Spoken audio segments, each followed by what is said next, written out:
Hi friends, welcome to study with Hanshik. Please subscribe this channel. Telangana TET మరియు DSC ప్రత్యేకం. Telangana TET మరియు DSC social material మా యాప్లో available ఉంది. లింక్ డిస్క్రిప్షన్లో ఉంది. డౌన్లోడ్ చేసుకొని ఫోన్పే ద్వారా కానీ గూగుల్ పే ద్వారా కానీ పొందవచ్చు. 9494525644. టెస్ట్ సిరీస్ కూడా అవైలబుల్ ఉన్నాయి. 8th class quick revision social 6th lesson గనుల తవ్వకం. ఖనిజం భూమి లోపల నుండి పొందే ప్రతి ఒక్కటి ఖనిజం. మొక్కలు, జంతువులు కాకుండా కలప పునరుద్ధరించబడే వనరు.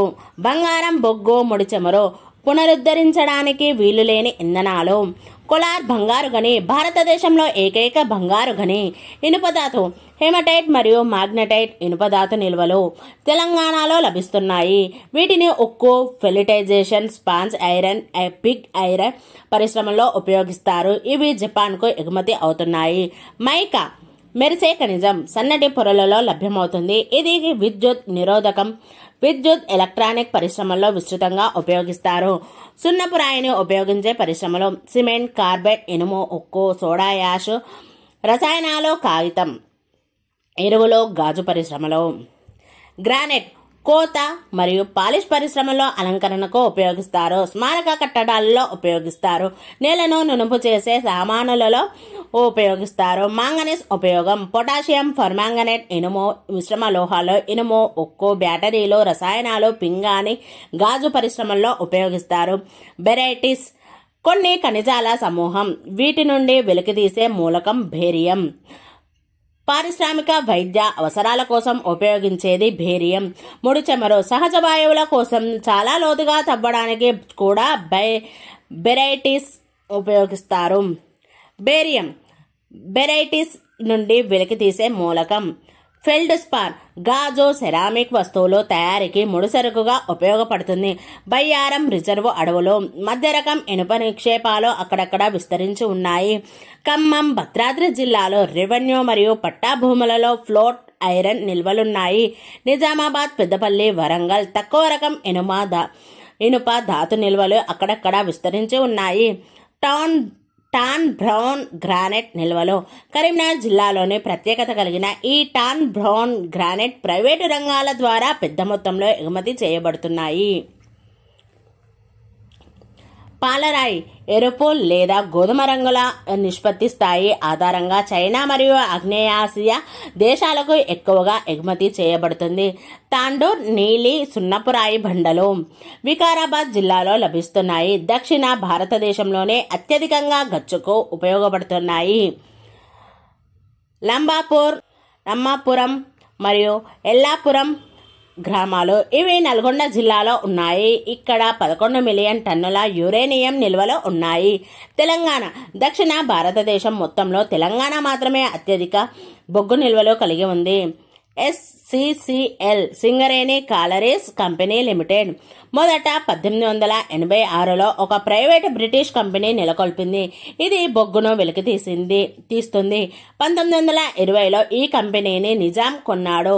స్వాతంత్రానంతర ప్రభుత్వం దీనిని జాతీయం చేసింది. సుమారు ఉద్యోగులు 65,000 మంది. 2017 సంవత్సరం. ఓపెన్ కాస్ట్ మైనింగ్ గుట్టలను పేల్చి తొలచి గ్రానైట్ రాళ్ళు వంటివి తీస్తారు. భూగర్భ మైనింగ్ భూమిలో చాలా లోతుల్లో ఉండే ఖనిజాలను వెలికి తీయడానికి భూగర్భ సొరంగాలను నిర్మించే ఖనిజాలను వెలికి తీస్తారు. డ్రిల్లింగ్ ముడి చమురు సహజ వాయువులను వెలికి తీయడానికి లోతుగా బావులు తవ్వి సముద్రపు అడుగు భాగంలో డ్రిల్లింగ్ చేస్తారు. గనుల ద్వారా ఉపాధి భారత్లో సుమారు 10 లక్షల మందికి, తెలంగాణలో 1,00,000కు పైగా మందికి దొరుకుతుంది. 1970 గనులను జాతీయం చేసిన సంవత్సరం. నూతన జాతీయ ఖనిజ విధానం 1993. ప్రభుత్వం గనులను ప్రైవేటు కంపెనీలకు కౌలుకు ఇచ్చేది. ఇవి తవ్వి అమ్మిన ఖనిజాలకు రాయల్టీ చెల్లించాలి. తెలంగాణలో విస్తార బొగ్గు గనులున్న జిల్లాలు పెద్దపల్లి, మంచిర్యాల, భద్రాద్రి, ఆదిలాబాద్, జగిత్యాల, జయశంకర్. బొగ్గు పొరలు భూమిలో 200 to 300 అడుగుల లోతు వరకు ఉంటాయి. మైన్ షాఫ్ట్ సన్నటి సొరంగం. కోల్సీమ్ బొగ్గు పొర. ముఖం ఫేస్ బొగ్గు తవ్వే ప్రాంతం. నల్ల ఊపిరితిత్తులు క్షయ రకం. గనుల కార్మికులకు వచ్చే అవకాశం ఉన్న ఒక రకమైన క్షయ. జలగం వెంగళరావు ఓపెన్ గ్యాస్ ఖమ్మం జిల్లా సత్తుపల్లిలో ఉంది. సత్తుపల్లి ఓపెన్ గ్యాస్ గనులు 2005లో ప్రారంభమైంది. షావల్స్ మరియు బుల్డోజర్స్ ఓపెన్ కాస్ట్ పై పొరల్లో ఉండే మట్టిని, రాళ్లను వీటితో తొలగిస్తారు. గడులు మరియు బెంచీలు గనిలోని బొగ్గును తొలగించిన ప్రాంతాల్లోని నిలువు భాగాలు. 7th లెసన్ ద్రవ్యం బ్యాంకింగ్. కీలక పదాలు: బిసాంత్ బంగారు నాణం, రోమన్ల కాలంలో ప్రామాణిక నాణం. పానా వెండి నాణం, మౌర్యుల కాలంలో ప్రామాణిక నాణెం. షెరాఫ్ అకౌంటెంట్, భారతదేశంలో తొలి బ్యాంకర్లు. బెంగాల్కు చెందిన జగత్ సేట్లు, పాట్నాకు చెందిన షా, సూరత్కి చెందిన అరుణ్ జీనాశ్రీ, మద్రాస్కు చెందిన చెట్టియార్.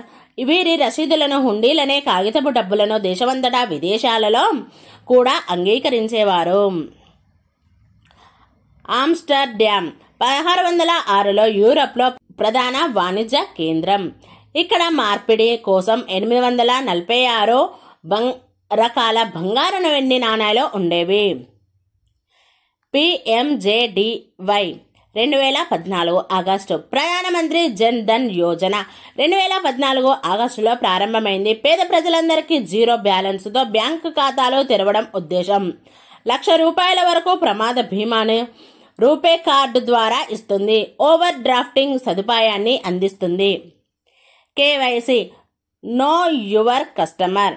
కరెంటు ఖాతా ఎన్నిసార్లైనా డబ్బు తీసుకోవచ్చు, జమ చేయవచ్చు. వీటిపై పరిమితి లేదు. బ్యాంకు ఎలాంటి వడ్డీ చెల్లించదు.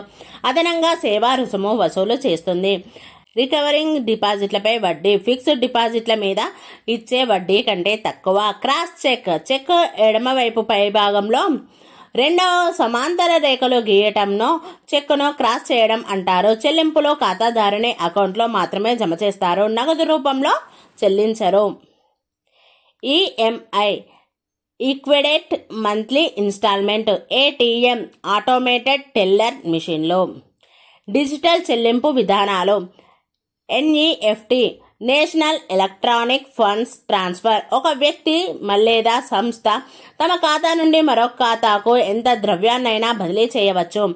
RTGS real time gross settlement. ఒక వ్యక్తి లేదా సంస్థ తమ ఖాతా నుండి మరొక ఖాతాకు కనీసం 2 లక్షలు మరియు గరిష్టంగా ఎంతైనా బదిలీ చేయవచ్చు.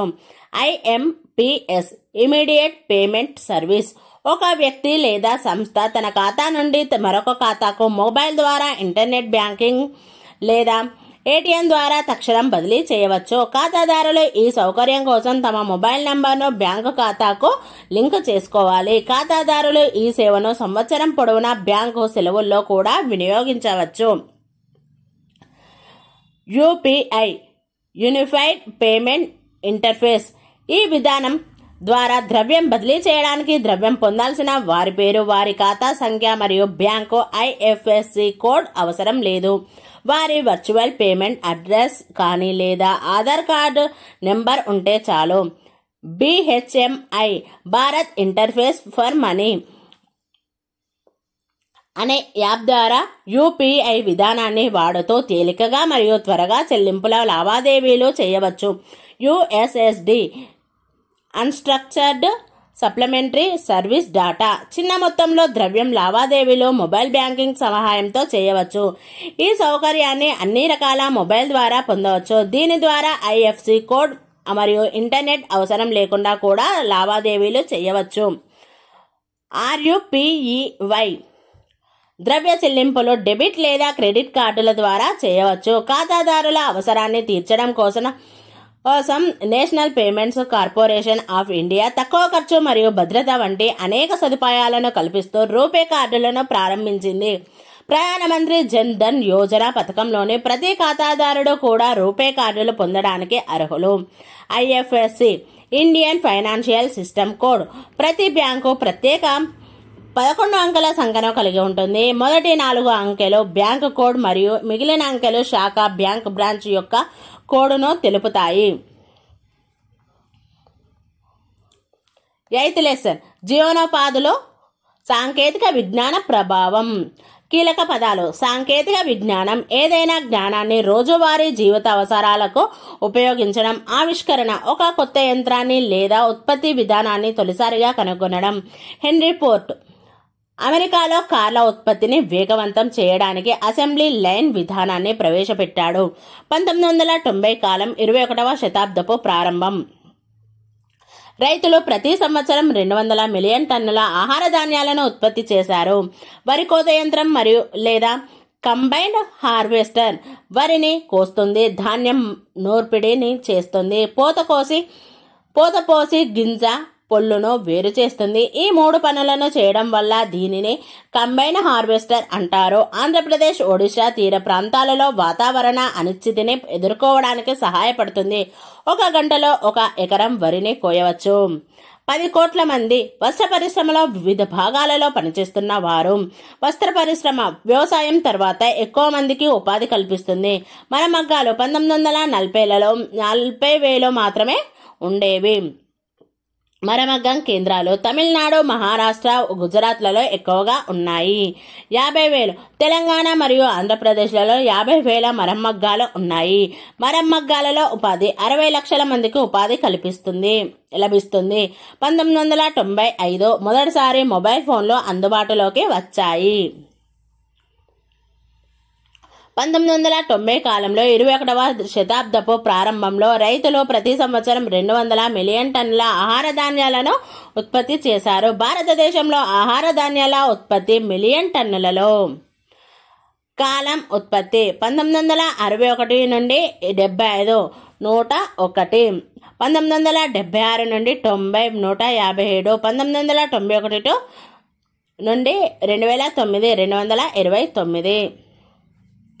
9th లెసన్ ప్రజారోగ్యం, ప్రభుత్వం. కీలక పదాలు: ఔషధాల తయారీలో భారత్ స్థానం 4.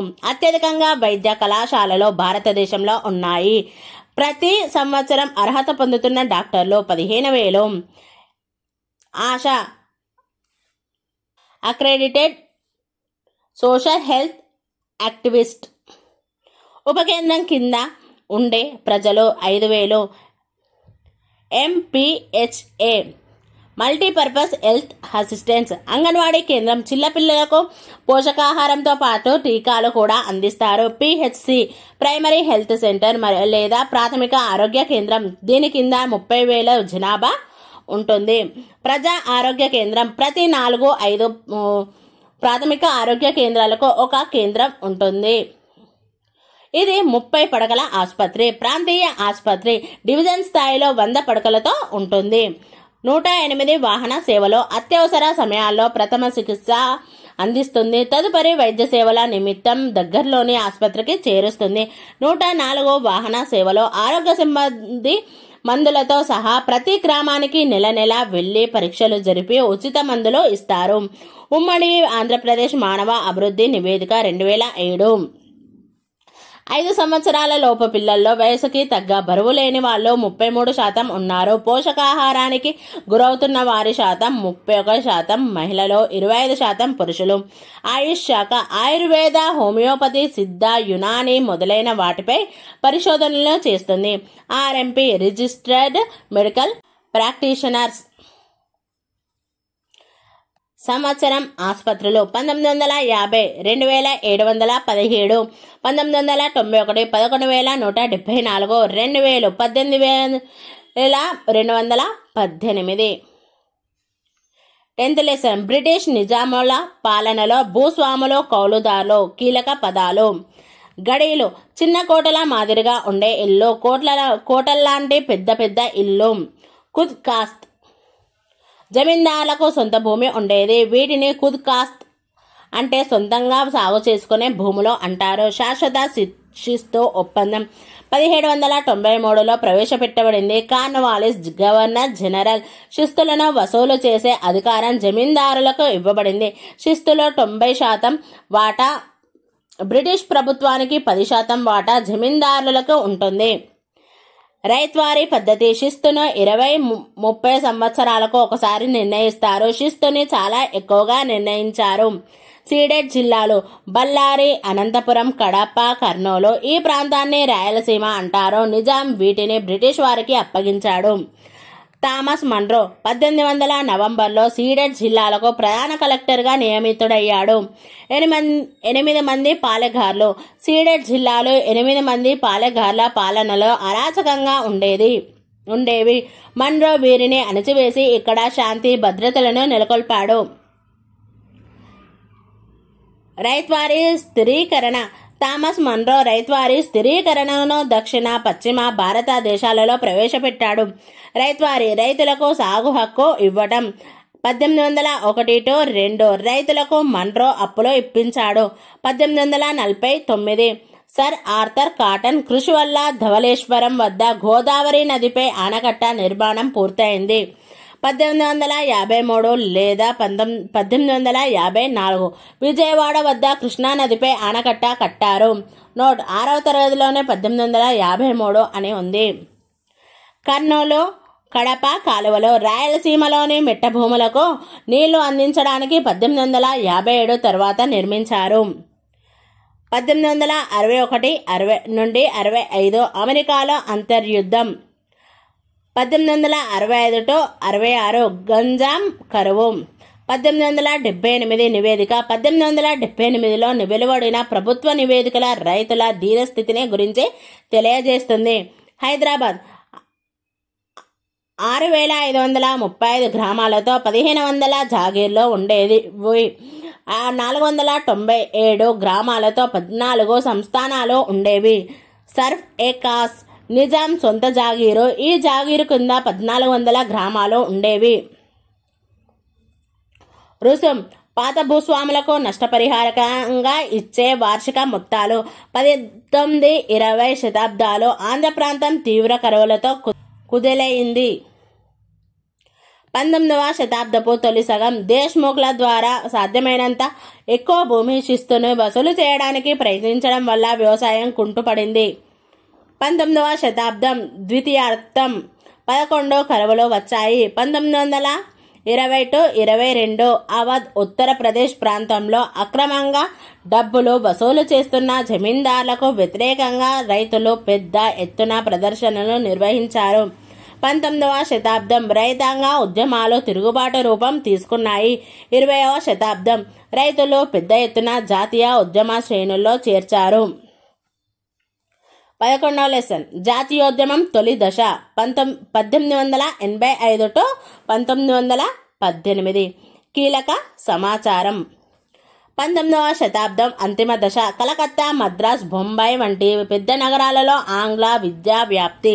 19వ దశాబ్దపు ద్వితీయార్థం చదువుకున్న భారతీయులు బ్రిటిష్ విధానాలను తీవ్రంగా విమర్శించసాగారు. 1885-1905 మితవాద దశ విన్నపాలు, అర్జీలు, ఆందోళనలు అన్న విధానాలను అవలంబించారు. 1885 డిసెంబర్ జాతీయ కాంగ్రెస్ మొదటి సమావేశం జరిగింది. అధ్యక్షుడు W.C. బెనర్జీ. 72 మంది ప్రతినిధులు పాల్గొన్నారు. ఈ సమావేశానికి వచ్చిన కొందరు తొలి కాలపు నాయకులు Dadabhai Naoroji, Pherozeshah Mehta, Badruddin Tyabji, W.C. Banerjee, Surendranath Banerjee, Romesh Chandra Dutt, R.C. Dutt, G. Subramania Iyer. December దేశంలో ఏదో ఒక ప్రాంతంలో కాంగ్రెస్ సమావేశాలను నిర్వహిస్తుంది. కాంగ్రెస్ స్థాపనలో ప్రధాన పాత్ర A.O. హ్యూమ్. 1886 కాంగ్రెస్ కు వివిధ స్థానిక సంస్థలు 436 మంది ప్రతినిధులను ఎన్నుకున్నాయి. కాదంబరి గంగూలీ కలకత్తా మొదటి మహిళా గ్రాడ్యుయేట్ ప్రతినిధి. 1903 బెంగాల్ విభజనపై కర్జన్ ప్రతిపాదన. 1905 అక్టోబర్ 16 బెంగాల్ విభజన అమలు. విషాద దినం కలకత్తాలో హర్తాల్ ప్రకటించారు. ఆ రోజు సాయంత్రం 75,000 మంది ప్రజలు హాజరైన 2 బహిరంగ సభల్లో ఆనందమోహన్ బోస్, సురేంద్రనాథ్ బెనర్జీ ఉపన్యసించారు. 1905-20 అతివాద దశ.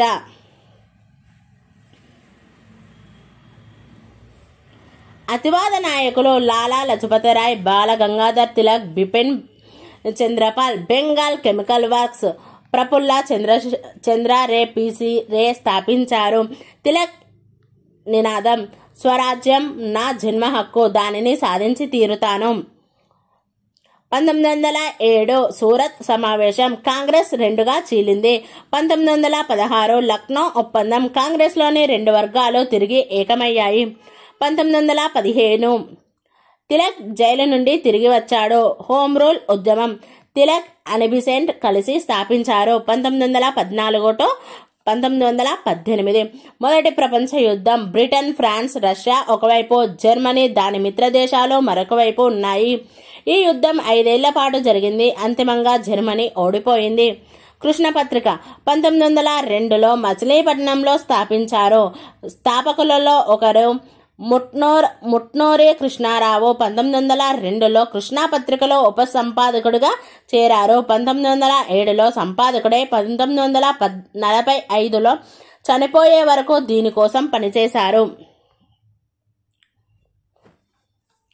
11 జాతీయోద్యమం మలిదశ, 1919 1947 కీలక సమాచారం.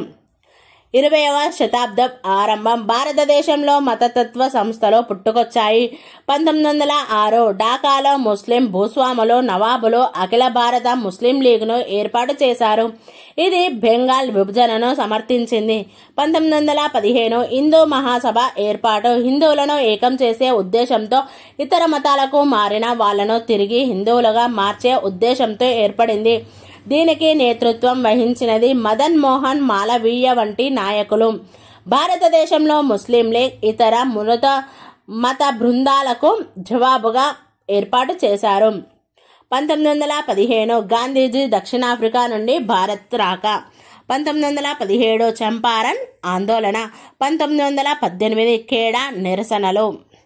1918 అహ్మదాబాద్ నూలు మిల్లు కార్మికుల సమ్మె. 1919 ఏప్రిల్ 6 రౌల చట్టానికి వ్యతిరేకంగా అహింసాత్మకంగా హర్తాల్ పాటించి ప్రార్థన గౌరవభంగ దినంగా నిర్వహించమని గాంధీ పిలుపునిచ్చాడు.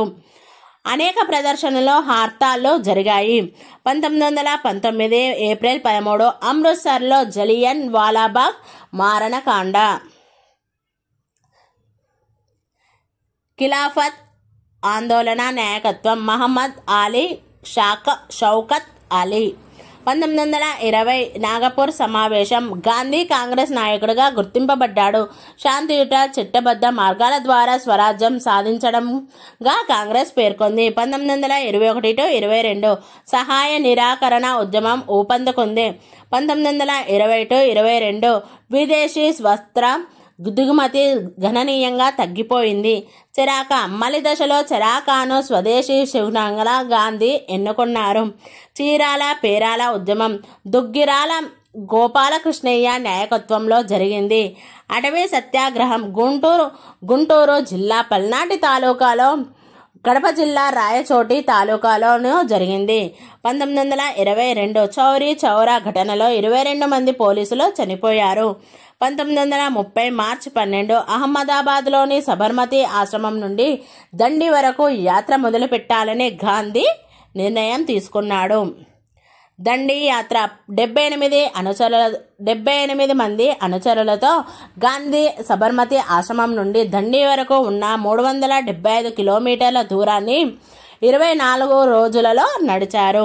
1930 ఏప్రిల్ 6 దండికి చేరుకున్న గాంధీ పిడికడు ఉప్పు తీసి బ్రిటిష్ పాలనలో బ్రిటిష్ చట్టాలను ఉల్లంఘించి భారత ప్రజల తిరస్కరణను తెలియజేశారు. శాసనోల్లంఘన ఉద్యమంలో మహిళల పాత్ర. మహిళలు కూడా ఈ ఉద్యమంలో పాల్గొన్నారు. ఢిల్లీలోనే 1600 మంది మహిళలు జైలు పాలయ్యారు. సత్యాగ్రహులు గాంధీ ఇతర కాంగ్రెస్ నాయకులతో పాటు 90,000కు పైగా సత్యాగ్రహులు జైలు పాలయ్యారు. 1930-32 ఉప్పు సత్యాగ్రహం. 1929 నెహ్రూ అధ్యక్షుడిగా లాహోర్లో కాంగ్రెస్ సమావేశం జరిగింది. కాంగ్రెస్ సంపూర్ణ స్వరాజ్యం సాధించడం తన లక్ష్యమని ప్రకటించింది. 1935 భారత ప్రభుత్వ చట్టం ఏర్పడింది. 1937 రాష్ట్రాల శాసనసభలకు ఎన్నికలు నిర్వహించారు. 11 రాష్ట్రాలకు 7లో కాంగ్రెస్ ప్రభుత్వాలు ఏర్పడ్డాయి. 1939 1945 రెండవ ప్రపంచ యుద్ధం జరిగింది. 1945లో రష్యా సైన్యాలు బెర్లిన్ను చేజిక్కించుకున్నాయి. 1945 ఆగస్టు 6న హిరోషిమాపై అమెరికా బాంబు దాడి. 1945 ఆగస్టు 9 నాగసాకిపై అమెరికా బాంబు దాడి. మిత్రకూటమి ఇంగ్లాండ్, ఫ్రాన్స్, రష్యా. 1940 దేశ వాయువ్య తూర్పు ప్రాంతాల్లో ముస్లింలకు స్వతంత్ర రాష్ట్రాలు కోరుతూ ముస్లిం లీగ్ తీర్మానం చేసింది. 1942 క్విట్ ఇండియా ఉద్యమం. 1942 ఆగస్టు 8 బొంబాయిలో కాంగ్రెస్ కార్యవర్గం సమావేశమై భారతదేశంలో బ్రిటిష్ పాలన వెంటనే అంతం కావాలని స్పష్టంగా పేర్కొంటూ తీర్మానం చేసింది. 1942-44 మిడ్నాపూర్ ప్రజలు సమాంతర ప్రభుత్వాన్ని నెలకొల్పారు. 1942 ఆగస్టు 9 గాంధీతో పాటు ఇతర కాంగ్రెస్ నాయకులు జైలు పాలయ్యారు. భారత జాతీయ సైన్యం లేదా Indian national army INA Rash Behari Bose సహకారంతో బర్మా, అండమాన్లలో INAను సుభాష్ చంద్రబోస్ ఏర్పాటు చేశారు. INA సైనికులు 60,000కు పైగా ఉండేవారు. 1943 అక్టోబర్ 21 సింగపూర్లో స్వతంత్ర భారత ఆజాద్ హిందూ తాత్కాలిక ప్రభుత్వాన్ని ఏర్పాటు చేశాడు. 1944 మార్చి 18 చలో ఢిల్లీ లేదా ఢిల్లీకి పదండి అనే నినాదంతో భారత జాతీయ సైన్యం బర్మా సరిహద్దులో దాటి భారత్లోకి ప్రవేశించింది. 1944 మార్చి కోహిమాలో భారత జెండాని ఎగురవేశారు. 1945 ఆగస్టు 23 సుభాష్ చంద్రబోస్ మరణం. బ్యాంకాక్ నుండి టోక్యోకి విమాన ప్రయాణం చేస్తుండగా జరిగిన ప్రమాదంలో మరణించాడని చెబుతారు. 1946 మార్చి బ్రిటిష్ మంత్రివర్గం ఢిల్లీకి 3 సభ్యులను పంపించింది. వారు స్ట్రాఫర్డ్ క్రిప్స్, పెతిక్, లారెన్స్ అలెగ్జాండర్. 1946 ఆగస్టు 16 ప్రత్యక్ష కార్యాచరణ దినంగా ముస్లిం లీగ్ ప్రకటన. ఆ రోజున కలకత్తాలో అల్లర్లు మొదలై చాలా రోజులు కొనసాగాయి. 1947 మార్చి ఉత్తర భారతంలోని ఇతర ప్రాంతాలకు హింస వ్యాపించింది. 1947 ఆరంభం లార్డ్ లూయి మౌంట్ బాటన్ వైస్రాయ్గా నియమింపబడి కాంగ్రెస్, ముస్లిం లీగ్ పార్టీల మధ్య విభేదాలను పరిష్కరించలేకపోయాడు. 1947 ఆగస్టు 14 పాకిస్తాన్ స్వతంత్ర దినం. దర్శన ఉప్పు కర్మాగారం. సరోజినీ నాయుడు దర్శన ఉప్పు కర్మాగారం ముందు కవాతు చేసింది. నెహ్రూ ప్రసంగం ఎర్రకోట. స్వాతంత్రం తర్వాత ఎర్రకోట నుండి నెహ్రూ ప్రసంగించారు. గాంధీ చేపట్టిన కార్యక్రమాలు. 1917 చంపారన్ ఆందోళన. 1918 ఖేడా నిరసనలు. 1918 అహ్మదాబాద్ నూనె మిల్లు కార్మికుల సమ్మె.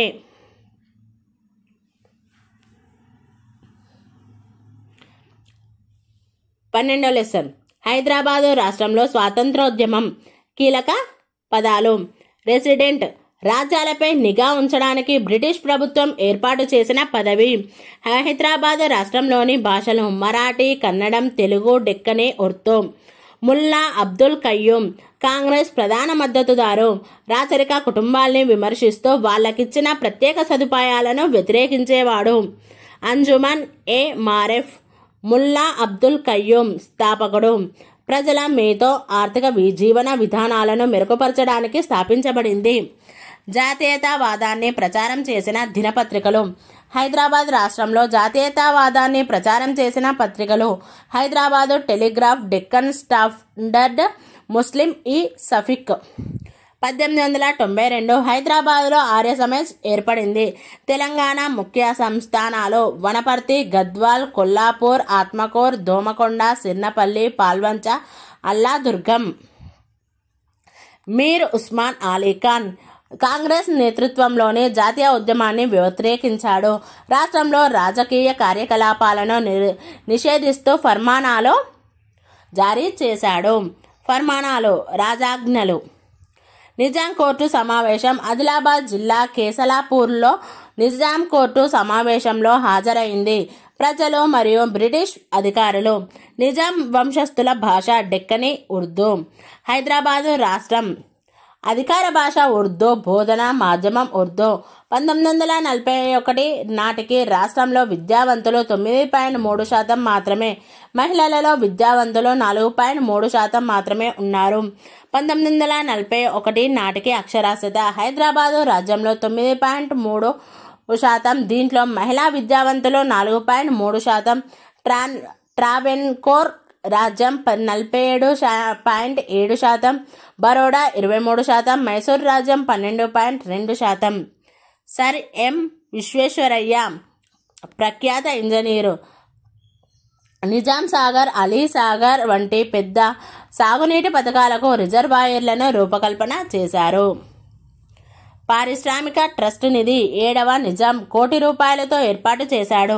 నిజాం కాలంలోని ముఖ్య పరిశ్రమలు సింగరేణి గనులు, నిజాం చక్కెర కర్మాగారం, అజం జాహీ మిల్స్, సిర్పూర్లోని కాగితం మిల్లులు. 1941 హైదరాబాద్ స్టేట్ బ్యాంక్ని 7వ నిజాం స్థాపించాడు. ఈ బ్యాంకు రాష్ట్రానికి కేంద్ర బ్యాంకు. ఉస్మానియా సిక్కాను చెలామణిలోకి తీసుకుంది.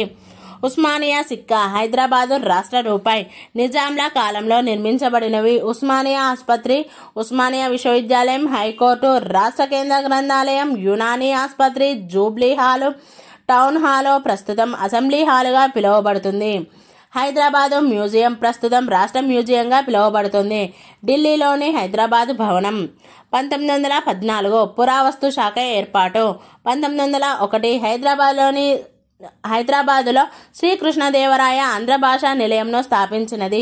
కోమ్రరాజు లక్ష్మణరావు, నాయని వెంకట రంగారావు, రావిచెట్టు రంగారావు. 1921 వివేక వర్ధిని హైదరాబాదు కళాశాలలో ఇంగ్లీషు లేదా ఉర్దూలో కాకుండా ఒక వ్యక్తి తెలుగులో తీర్మానాన్ని ప్రవేశపెట్టినందుకు అవమానింపబడ్డాడు. 1924 మాడపాటి హనుమంతరావు మరికొందరు కలిసి ఆంధ్రజన సంఘం ఏర్పాటు చేశారు. దీని ద్వారా 4000 పాఠశాలలను ప్రారంభించిన ప్రభుత్వ వ్యతిరేకత వల్ల ఇందులో చాలా పాఠశాలలు మూసివేయాల్సి వచ్చింది. 1930 ఆంధ్ర మహాసభ AMS ఏర్పడింది. దీని వ్యవస్థాపకులలో ముఖ్యులు మాడపాటి హనుమంతరావు, రావి నారాయణరెడ్డి. 1938 HSC హైదరాబాదు రాష్ట్ర కాంగ్రెస్ ఏర్పాటు. దీనిని ముఖ్య నాయకులలో ఒకరు స్వామి రామానంద తీర్థ. 1929 నుండి పటేల్ పట్వారీలో, దేశ్ముఖ్లో రెవెన్యూ పోలీసు అధికారుల దోపిడీలకు వ్యతిరేకంగా పోరాడడానికి నల్గొండ, పిల్లలమర్రి, కరీంనగర్ వంటి ప్రాంతాల్లో రైతు సంఘాలు ఏర్పడ్డాయి. గోల్కొండ పత్రిక సంపాదకుడు సురవరం ప్రతాపరెడ్డి, మిస్కిన్ అలీ విసనూరు రామచంద్రారెడ్డి అనుచరుడు. ఇతడు కాల్పుడు జరపడం వల్ల దొడ్డి కొమరయ్య మరణించాడు. 1946 జూలై 4 దొడ్డి కొమరయ్య మరణం. ఈ ఘటనతో సాయుధ పోరాటం మొదలైంది. నల్లా నరసింహులు వెట్టి నుండి విముక్తం అయిన వాళ్లతో దళాలను ఏర్పాటు చేశాడు. నల్గొండ, వరంగల్ జిల్లాలో ఇక్కడ నిజాం పాలన అంతమై ఆ స్థానంలో సంఘం పాలన నెలకొంది. ఇత్తెహాదుల్ ముస్లిమీన్ నిజాం పాలనను హైదరాబాదు రాష్ట్రంలో ముస్లింల ఆధిపత్యాన్ని కాపాడడానికి మతతత్వ ముస్లింలు ఏర్పాటు చేసిన సంస్థ. బత్తిని మొగలయ్య వరంగల్ కోటలో జాతీయ పతాకం ఎగురవేశాడు. రజాకార్ల గుంపు బత్తిని మొగలయ్యను పాశవికంగా చంపేసింది. భైరాన్పల్లి గ్రామం రజాకార్లు విజృంభించి అనేక మందిని కాల్చి చంపారు. 1947 ఆగస్టు 27న ఈ భైరాన్పల్లి సంఘటన జరిగింది. 1947 ఆగస్టు 27 భైరాన్పల్లి సంఘటన జరిగింది.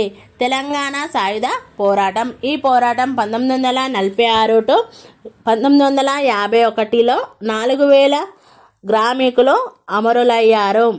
రావి నారాయణరెడ్డి 1936లో రాజ్యాంగ సంస్కరణలను ప్రతిపాదించాడు. తెలంగాణ రైతాంగ పోరాటంలో ప్రముఖ పాత్ర పోషించాడు. ముగ్దుం మొయినుద్దీన్ సిపిఐ కామ్రేడ్స్ అసోసియేషన్లో సభ్యుడు. సిపిఐకి హైదరాబాద్లో కార్యదర్శి. దేవులపల్లి వెంకటేశ్వరరావు ప్రస్తుత నల్గొండ జిల్లా చందుపట్ల గ్రామంలో 1917లో జన్మించాడు. వెట్టి మీద, ప్రజలపైన, దొరల అత్యాచారాల మీద అనేక పుస్తకాలు రాశాడు. ఆంధ్ర మహాసభలో మిలిటెంట్ పంతా చేపట్టి సాయుధ పోరాటానికి దోహదం చేశాడు. అబ్బాస్ అలీ, షేక్ బందకి అన్న, షేక్ బందగి, విసనూర్ దేశ్ముఖ్ గూండాలో షేక్ బందగిని చంపారు. చాకలి ఐలమ్మ, ఈమె భూమిని బలవంతంగా లాక్కోవడానికి విసనూరు దేశ్ముఖ్ ప్రయత్నించగా సంఘం దీనిని ప్రతిఘటించింది. ఆరుట్ల రామచంద్రారెడ్డి నిజాం ప్రభుత్వంను దొరలను ప్రతిఘటించాడు. కడివెండి పాలకుర్తిలో సంఘాల ఏర్పాటులో కీలక పాత్ర పోషించాడు. బద్దం ఎల్లారెడ్డి, భీమ్రెడ్డి నరసింహారెడ్డి వామపక్ష భావాలచే ప్రభావితుడై కమ్యూనిస్టుగా మారాడు. బొమ్మగాని ధర్మభిక్షం పేద పిల్లల కోసం సూర్యాపేటలో హాస్టల్ను ప్రారంభించాడు. నల్గొండలో ప్రముఖ కమ్యూనిస్టు నాయకుడిగా ఎదిగాడు. 1948 సెప్టెంబర్ 17 హైదరాబాద్ భారతదేశంలో విలీనం. 1950 జనవరి 26 భారత రాజ్యాంగం అమలులోకి వచ్చింది. నిజాం పాలన అంతం అయింది. రాజ్ ప్రముఖ్ రాష్ట్ర అధిపతి. హైదరాబాదు రాజ్ ప్రముఖ్గా 1956 వరకు మీర్ ఉస్మాన్ అలీఖాన్ కొనసాగాడు. 1952 హైదరాబాద్ రాష్ట్రంలో ఎన్నికలు జరిగాయి. బూర్గుల రామకృష్ణారావు హైదరాబాదు రాష్ట్ర మొదటి ముఖ్యమంత్రి. నవంబర్ 1, 1956 పెద్ద మనుషుల ఒప్పందం ఆధారంగా ఆంధ్రప్రదేశ్ ఏర్పాటు. Thank you friends. ఈ వీడియో కనుక నచ్చినట్లయితే లైక్ చేయండి, షేర్ చేయండి, కామెంట్ చేయండి, సబ్స్క్రైబ్ చేయండి ఫ్రెండ్స్.